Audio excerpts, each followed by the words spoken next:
सातवीं कक्षा के प्यारे बच्चों नमस्कार। आज हम हिंदी की पाठ्य पुस्तक आओ हिंदी सीखें 7 का पाठ 2 पढ़ेंगे, जो कि एक कहानी है जिसका नाम है परमात्मा जो करता है अच्छा ही करता है।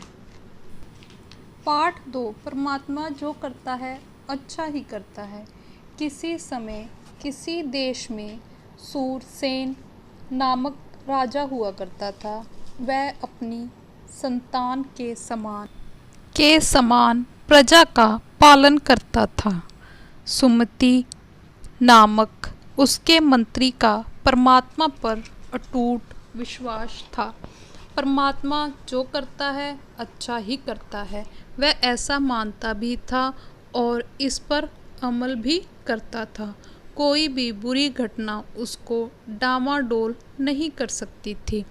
एक बार संयोग से राजा की उंगली पर फोड़ा निकल आया।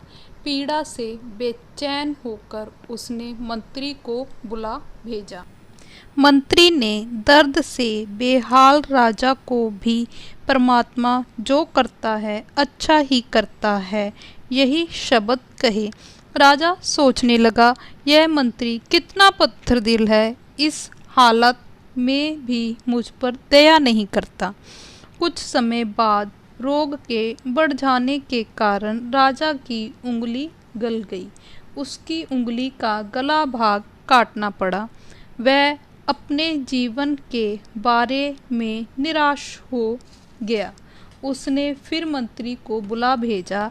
मंत्री ने इस बार भी वही पुराना विश्वास दोहराया।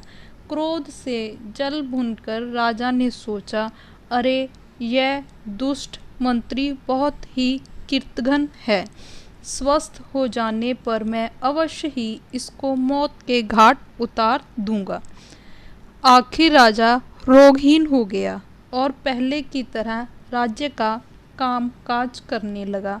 एक दिन उसकी शिकार खेलने की इच्छा हुई, जिसके प्रबंध के लिए उसने मंत्री को कहा। मंत्री ने भी स्वामी की आज्ञा अनुसार सभी प्रबंध कर दिए। राजा घोड़े पर सवार होकर मंत्री और बहुत से सेवकों को साथ लेकर जंगल की ओर निकल पड़ा। जब वह घने जंगल में पहुंच गया तो उसने सेवकों को वहीं ठहर जाने का आदेश दिया और मंत्री को साथ लेकर भयानक जंगल के बीचों बीच चल पड़ा। घूमते घूमते जब वह एक कुएं के पास से गुजरे, राजा अपने मन में विचार करने लगा, इससे अच्छा मौका कहाँ मिलेगा।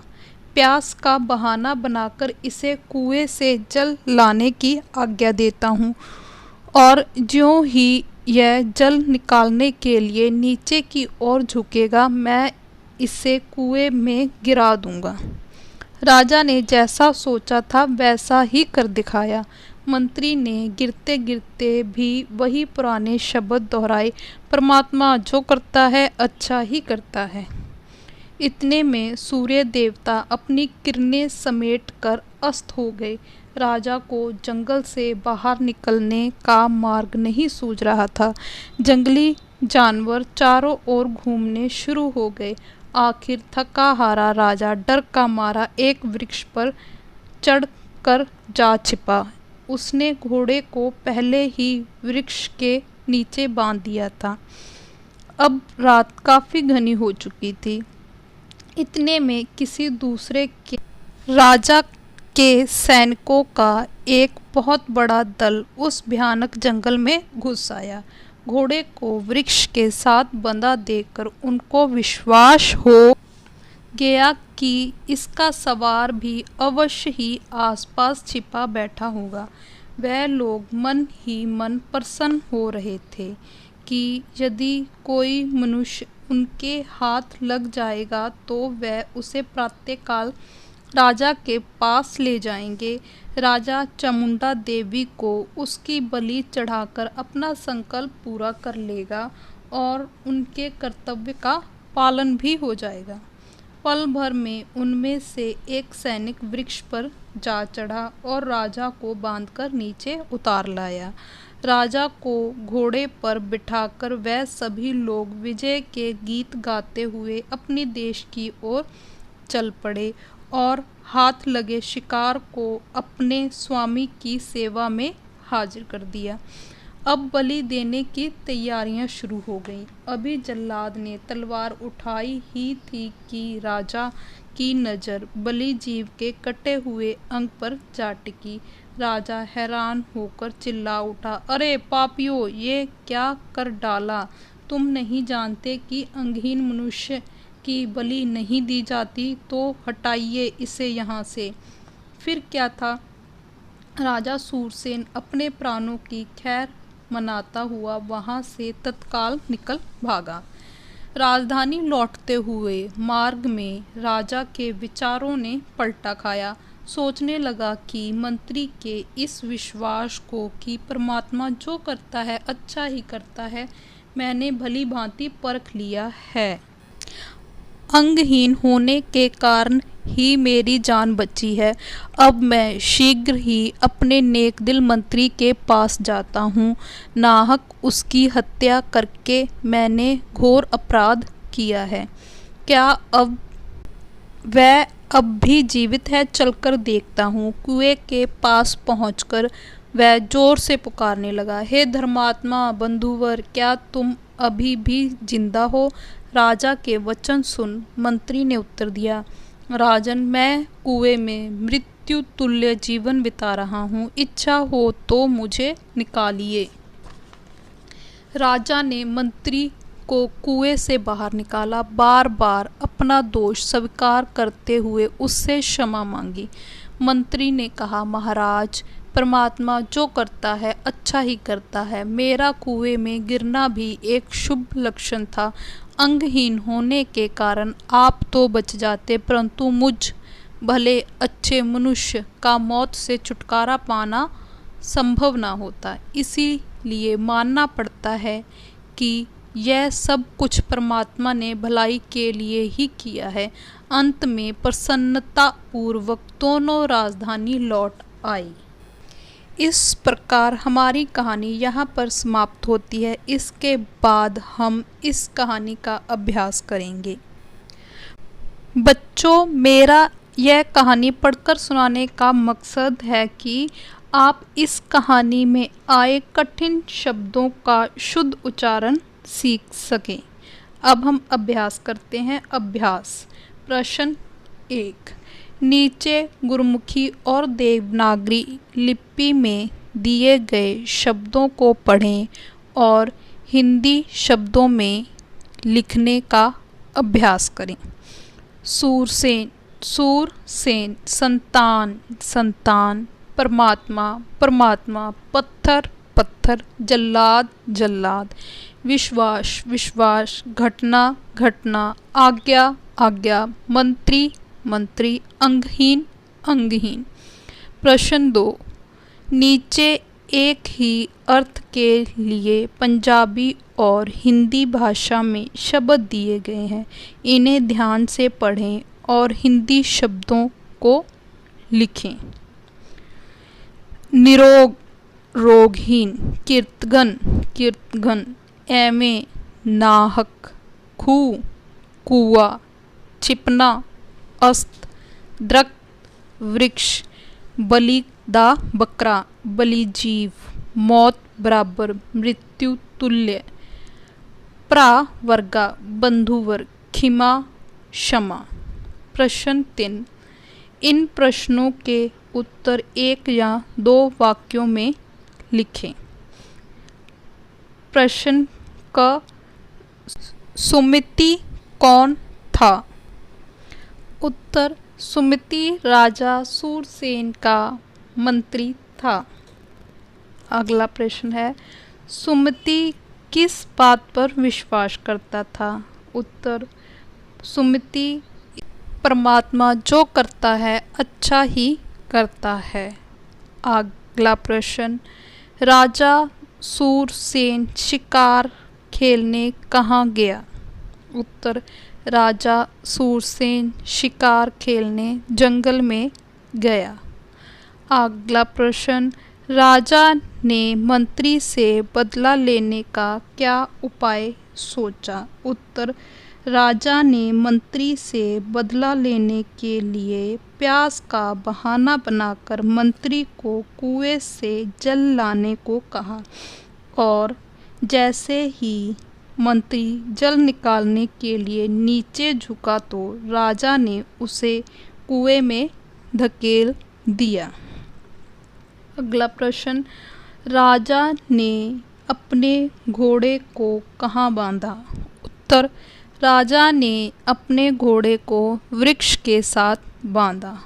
अगला प्रश्न, घोड़े को वृक्ष के साथ बंधा देखकर सैनिकों ने क्या सोचा? उत्तर, घोड़े को वृक्ष के साथ बंधा देखकर सैनिकों ने सोचा कि यहाँ निकट ही उसका मालिक अवश्य होगा। अगला प्रश्न, सैनिक राजा सूरसेन को क्यों पकड़ना चाहते थे? सैनिक राजा सूरसेन की बलि देने के लिए उसे पकड़ना चाहते थे। अगला प्रश्न, राजा के प्राण कैसे बचे? जब जल्लाद ने राजा की बलि देने के लिए तलवार उठाई तो दूसरे राजा की नज़र बलि जीव के कटे हुए अंग पर जा टिकी। राजा हैरान होकर चिल्ला उठा, अरे पापियों, ये क्या कर डाला? तुम नहीं जानते कि अंगहीन मनुष्य की बलि नहीं दी जाती, तो हटाइए इसे यहाँ से। इस प्रकार राजा के प्राण बचे। अगला प्रश्न, राजा ने मंत्री को कुएं से कब निकाला? उत्तर, जब बलि ना दिए जाने पर राजा अपनी जान बचाकर राजधानी लौट रहा था, तब अचानक उसके विचारों में परिवर्तन आया और उसने मंत्री को कुएं से बाहर निकाला।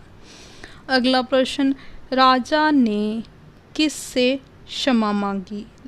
उत्तर, राजा ने मंत्री से क्षमा मांगी क्योंकि उंगली कटी होने के कारण जब उसकी जान बच गई तो उसे एहसास हुआ कि मंत्री ठीक कहता था कि परमात्मा जो करता है अच्छा ही करता है। प्रश्न 4, इन प्रश्नों के उत्तर 4 या 5 वाक्यों में लिखें। राजा अपने जीवन से निराश क्यों हो गया था? उत्तर, एक बार संयोग से राजा की उंगली पर फोड़ा निकल आया। पीड़ा से बेचैन होकर उसने मंत्री को बुला भेजा। मंत्री ने दर्द से बेहाल राजा को भी परमात्मा जो करता है अच्छा ही करता है शब्द कहे।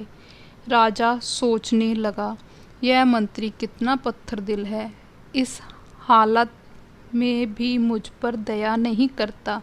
कुछ समय बाद रोग के बढ़ जाने पर राजा की उंगली गल गई। उसकी उंगली का गला भाग काटना पड़ा। उस समय राजा अपने जीवन के बारे में निराश हो गया। अगला प्रश्न, कुएं के पास से गुजरते हुए राजा ने क्या सोचा? उत्तर, कुएं के पास से गुजरते हुए राजा ने सोचा, इससे अच्छा मौका कहाँ मिलेगा। प्यास का बहाना बनाकर मंत्री को जल लाने की आज्ञा देता हूँ और ज्यों ही यह जल निकालने के लिए नीचे की ओर झुकेगा, मैं इसे कुएं में गिरा दूंगा। अगला प्रश्न, राजा की बलि क्यों नहीं दी जा सकती थी? उत्तर, जब जल्लाद ने राजा की बलि देने के लिए तलवार उठाई तो दूसरे राजा की नज़र बलि जीव के कटे हुए अंग पर जा टिकी। राजा हैरान होकर चिल्ला उठा, अरे पापियों, ये क्या कर डाला? तुम नहीं जानते कि अंगहीन मनुष्य की बलि नहीं दी जाती, तो हटाइए इसे यहाँ से। इस प्रकार राजा की बलि नहीं दी जा सकी। अगला प्रश्न, मुझ भले अच्छे मनुष्य का मौत से छुटकारा पाना संभव ना होता, मंत्री के इस कथन को स्पष्ट करें। उत्तर, मंत्री ने इस कथन का अभिप्राय यह है कि यदि राजा के सैनिक उसे पकड़ लेते तो राजा सूरसेन अंगहीन होने के कारण बच जाते, लेकिन मंत्री पूर्णतः स्वस्थ था, अतः वह लोग उसकी बलि चढ़ा देते, तब अच्छे भले मनुष्य का मौत से छुटकारा पाना संभव ना होता। अगला प्रश्न, इस कहानी से आपको क्या शिक्षा मिलती है? इस कहानी से हमें यह शिक्षा मिलती है कि परमात्मा जो करता है अच्छा ही करता है। मनुष्य के जीवन में जो कुछ भी अच्छा बुरा होता है उससे मनुष्य को कभी भी दुखी व निराश नहीं होना चाहिए। इसमें कहीं ना कहीं अच्छाई छिपी रहती है। ईश्वर सदैव सही करता है। वह जो कुछ भी करता है मनुष्य की भलाई के लिए ही करता है। बच्चों, हमारा पाठ परमात्मा जो करता है अच्छा ही करता है का अभ्यास यहीं पर समाप्त होता है। सभी बच्चे इस वीडियो को 2-3 बार देखें और पाठ